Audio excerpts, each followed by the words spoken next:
आदिशक्ति निकेतन girls inter college में छात्र हूँ। पुलिस सपोर्ट, जो पढ़ाई है को पूरा सपोर्ट है। Very good. तो आपको कंप्यूटर इंजीनियर बनना है, ठीक है? तो and I really appreciate, yeah, it is my experience. That's why I really purposefully came here to share my views on this topic. I will not beat about the bushes, but I will talk on the real topic which is really required to talk to. तो मेरा parents से सिर्फ एक request है। Actually होता है क्या है कि हम सारे टीचर्स हैं, we are all familiar with the child psychology, but I think so that we are really not implementing it, we are not implementing it. So we need to handle the child according to the psychology of their age. Yeah, they are aggressive when we don't fulfill their requirement. जब उनकी ज़रूरतों को हम पूरा नहीं करेंगे, उनकी चीज़ों को नहीं मानेंगे, तो वो फ्रस्ट्रेट होंगे। वो क्या समझेंगे कि नहीं यार, मुझे तो कोई नहीं समझता, ठीक है, मुझसे ये लोग प्यार नहीं करते। लेकिन आपको ये समझाना है कि आप उनको कैसे प्यार करते हैं, वो पॉजिटिव तरीका दिखाना है आपको उनको। एक हग, छोटा सा हग कर सकते हैं आप उनको, ये भी बहुत पॉजिटिव है। मुझे लगता है बहुत सारा मोरल लेक्चर देने की बजाय थोड़ा सा प्यार, थोड़ा सा कंपैशन बच्चे को अगर आप ज्यादा दिखाएं, तो मुझे लगता है बहुत सारी जो बिगेस्ट प्रॉब्लम्स हैं वो भी आप सॉल्व कर सकते हैं।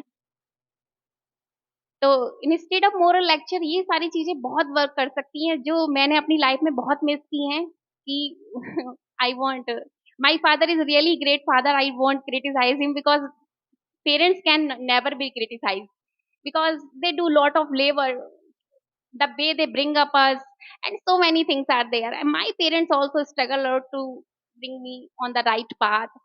Behind my growth बहुत सारी चीजें हैं जो मेरे पेरेंट्स ने की हैं, लेकिन थोड़ा सा उनसे मुझे ये क्लेम रहा, हमारे पापा जी आप समझ नहीं पाए। हमेशा कहते थे निधि यू स्कोर्ड, या you scored 72, but I really expect it should be 80, it should be 80, ये 80 होना चाहिए था बेटे, थोड़ा कम रह गया।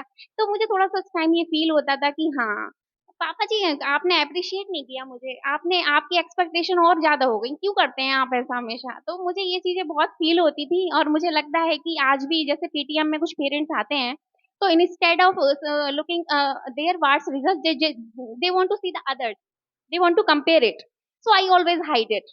You look at yourself. I am very straightforward in it. मैं हमेशा कहूंगी कि नहीं, आपको अपने बच्चे का ही रिजल्ट देखना है, और रिजल्ट देखने के बाद उसको जितने भी मार्क्स उसने स्कोर किए हैं उसके लिए अप्रिशिएट करना है। These are the practical things and we must implement it instead of giving a big moral lecture, whatever is that, but we really need to understand our child very closely. इस मौके पे एक हरिवंश राय जी की एक बहुत positive poem है जो मैं बच्चों के लिए पढ़ना चाहूंगी, कि लाइफ में कुछ भी हो लेकिन हमेशा सीधा देखिए। हमेशा देखिए, इमिली डिकिंसन एक पोएट थी, उन्होंने कहा था कि the hope is the thing with feathers that perches in the soul. Hope is the thing with feathers that perches in the soul. आशा, आशा क्या होती है? एक ऐसी चीज होती है ना जिसके पंख होते हैं और हमेशा आसमानों में उड़ती है, तो कभी आशा ना छोड़े। और हरिवंश राय जी बच्चन ने एक बहुत अच्छी पोएम लिखी थी कि जो बीत गई सो बात गई, जो बीत गई सो बात गई, अंबर में एक जीवन में एक सितारा था, माना कि वह बहुत प्यारा था, पर डूब गया तो डूब गया, पर डूब गया तो डूब गया। अंबर के आनंद को देखो, कितने टूटे तारे थे, कितने बिछड़े प्यारे थे, पर जो हारे वो आसमान नहीं, जो बीत गया सो बीत गया। Thank you. मैम, मैं अभी एक बार बिगलानी बाबू जी से बात करना चाहूँगा। उनसे निवेदन करता हूँ कि बिगलानी बाबू जी आप अपने शब्दों में कुछ व्यक्त करें, अपना आशीर्वाद हमें प्रदान करें, क्योंकि फिर एक और मेन सवाल है।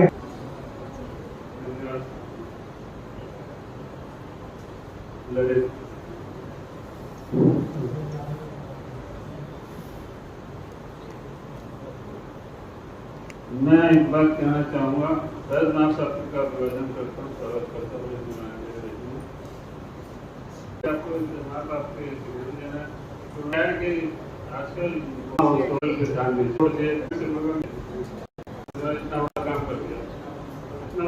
करने के बाद क्या वो उससे ज़्यादा गारंटी नहीं दे सकते। इन मीटिंग क्या हुआ ये छोटी सिस्टर की कैसे भी हम लोग कैसे माँ बाप की, तो छोटी सिस्टर मेरी शुरू से कहती है डॉक्टर बनना, तो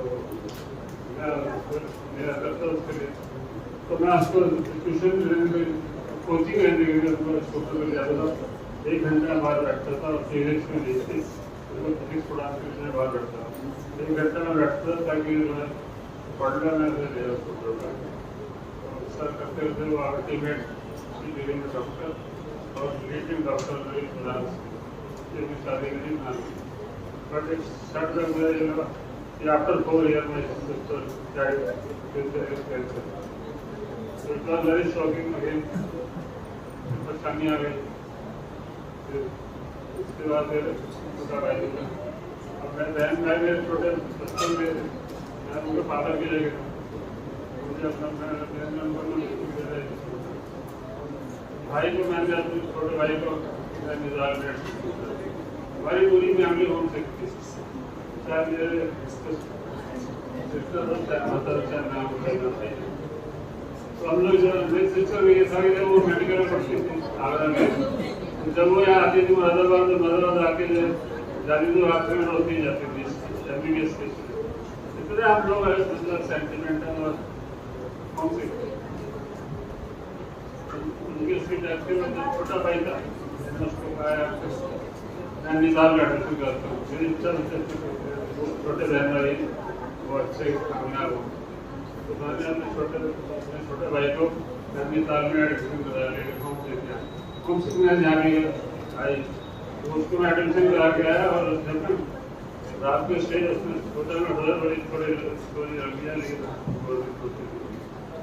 तो आपको प्रेरणा होगी जो लोग बच्चे लेकर सुने कैसे क्या है। उसके बाद क्या हुआ जी कि छोटा भाई को मैं छोड़ गया नहीं था, और मैं आके होटल में सजा रात को, तो सुबह रिसेप्शन में फोन आ गया अपने भाई बेटे हवाई से बता दिया, तो हमने जो है ना तो बोला मेरे को आप मैंने यहाँ नहीं पढ़ना, मुझसे वापस ले जाओ, मुझे समझाया तो बहुत समझाया, तो बोला मेरे पास चप्पल नहीं, छोटी छोटी बात तो मैं वहाँ पर उसके घोड़े से गया, मैं उसको चप्पल दे गया, तो रोने लगा, मैंने नहीं पढ़ना, मैं समझा समझे उसको छोड़ा, तो रात को क्या हुआ कि वो थोड़ा जांच करके और स्कूल की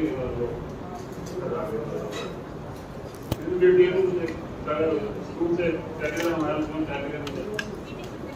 टेलीग्राम में लिखा था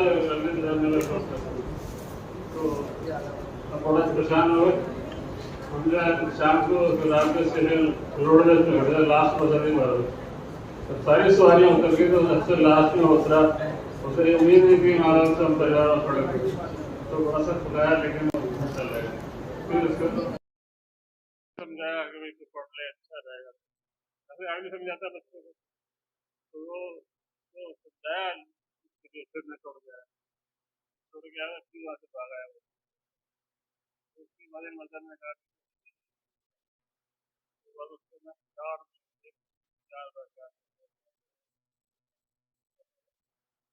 इस तरह फिर अनफॉर्चुनेट जब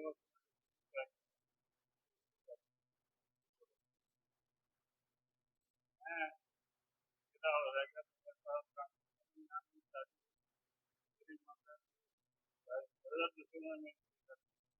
कई अपना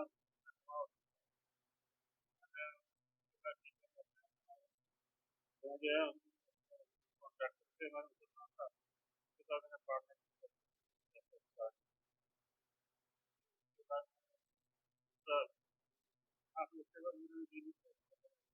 तो मैंने सेकंड बिजनेस किया, सेकंड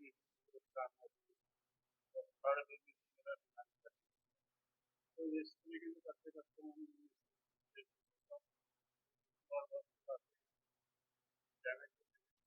मैंने अपनी कोई भाग रखी, अगर आपको पढ़ना चाहे तो लाइट का लाइट को बहुत लंबी आज 70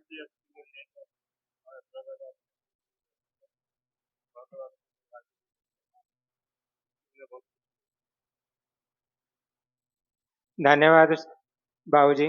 मैं शिव मिगलानी बाबूजी के बारे में अपनी तरफ से दो शब्द बोलना चाहता हूँ।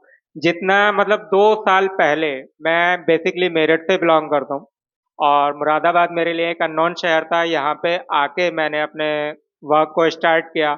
जब मेरा फर्स्ट मैगजीन का लॉन्चिंग हुआ था, तब मैं फर्स्ट टाइम बाबूजी से मिला था और बिना किसी जान पहचान के बाबूजी ने मुझे एक चीज बोली थी, तू एक अच्छा काम कर रहा है, अच्छी सोच के साथ कर रहा है, तो तेरा ये प्रोग्राम मैं अपने सेलिब्रेशन में करूंगा।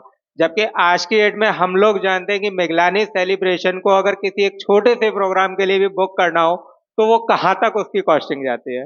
लेकिन मेरे लिए हमेशा बाबूजी का ये आशीर्वाद बना रहा और मैं शायद मेरा ये ऊपर वाले का मेरे ऊपर बहुत बड़ा एहसान था कि मुझे उन्होंने शिव मिगलानी बाबूजी से मिलाया। और मैंने बीच बीच में जब भी प्रोग्राम किए हैं, बाबूजी ने एक ही बात बोली है, बेटा तू अच्छा काम कर रहा है तो मेरा आशीर्वाद तेरे साथ है। तो मैं इसके लिए शिव मिगलानी बाबूजी का विशेष तौर से धन्यवाद कहना चाहूंगा।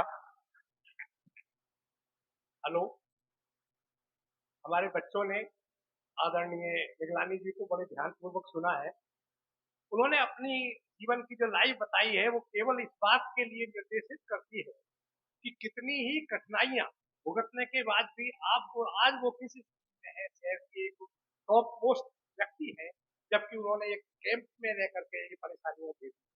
तो आपके सामने जो आज उन्होंने अपनी जो है लाइफ की रखी है वो केवल इसलिए रखी है, बात खत्म हो जानी चाहिए कि डिप्रेशन में जाकर के हम जब पहुंच जाते हैं तो वो इतनी बेकार की चीज है, उससे कोई सफलता नहीं प्राप्त होती और इसीलिए लोग बात जो है अपना सुसाइड करते हैं। क्योंकि जब हम देखते हैं कि आज यदि हम असफल हो रहे हैं तो निश्चित रूप से हमें सफलता प्राप्त होगी।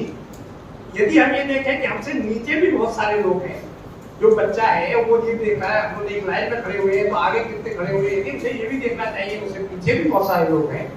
तो जो भी सफल व्यक्ति हुआ है वो निश्चित रूप से तभी हुआ है जबकि वो कठिनाइयों के बीच से गुजरा है।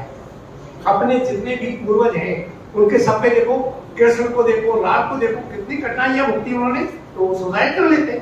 ऐसा नहीं, कठिनाइयां प्राप्त करने के बाद ही जो सफलता प्राप्त होती है बहुत ऊंची सफलता होती है। इसलिए कभी डिप्रेशन में नहीं आना चाहिए। मैं आपकी बात को आगे बढ़ाते हुए कि वो 2 पंक्तियों में ये बात सब समाप्त कर देता हूँ कि वो पथ क्या, पथिक सफलता क्या, यदि पथ में विक्लेश गुण ना हो और नाविक की धैर्यशीलता क्या, यदि धाराएं प्रतिकूल ना हो, तो हम लोगों को तभी जो है तो में जो है हमारे आगे। अब हमारे शिक्षकगणों में एक चीज में हमारा आपको बताना चाह रहा है, चर्चा हुई सुसाइड कैसे क्यों कर देते हैं बच्चे। तो मैं हर महीने हर साल एक डॉक्यूमेंट्री फिल्म बनाता हूँ एक घंटे की। उसमें यही विषय होता है कि किसने क्या किया, किसी ने सुसाइड किया तो उसके लिए क्या करना। स्टोरी में ये दिखाया कि लड़का होता है यंग, तो उसके फादर धार लेकर उसे पढ़ाते हैं, तो जब उसके बाद फेल हो जाता है तो सुसाइड कर देता है। जब वो सुसाइड कर लेता है तो जो उनका खर्चा ले उसका तो घर से निकाल देते लोग।